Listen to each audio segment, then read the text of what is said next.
Pertama, ini kan kami dari lembaga MPR, jadi saya selalu berpegang teguh pada rule of game, bangsa dan negara kita. Maka kita masuk soal pilkada. Pilkada menurut ketentuan peraturan perundang-undangan yang kita sepakati, pesertanya adalah partai-partai politik atau gabungan partai politik. Ada jalur calon yang pendek, saya tidak bahas itu. Nah, kalau bicara peran partai politik dalam pilkada, maka partai-partai politik tersebut punya wewenang, punya otoritas penuh untuk menentukan siapa calon kepala dan calon wakil kepala daerahnya. Juga dia punya hak untuk menentukan siapa partai peserta kerjasama politik. 2 poin itu ya. Jadi kami partai politik sah dan konstitusional untuk ikut serta dalam pemilu kada ini. Masuk ke DKI. Kalau masuk ke DKI, tentu kita akan melihat konstruksi politiknya. Pertama, PDI Perjuangan dapatkah mengusung pasangan calon kepala dan wakil kepala daerah sendiri. Yang kedua, siapakah calon kepala dan wakil kepala daerah yang akan diusung.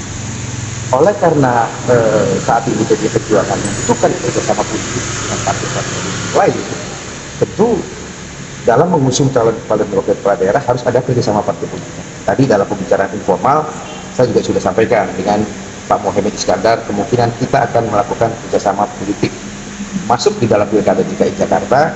Kalau kemungkinan PKB mengusung Pak Anies Baswedan sebagai calon gubernur DKI Jakarta, maka ketika kerjasama kami dengan PKB direalisasi dalam pilkada Jakarta, sangat mungkin pembicaraan mengenai kerjasama politik mengenai calon yang diusung dari PKB dalam Pak Anies Baswedan bicarakan dengan calon yang mungkin akan kami usung dari PDI Perjuangan.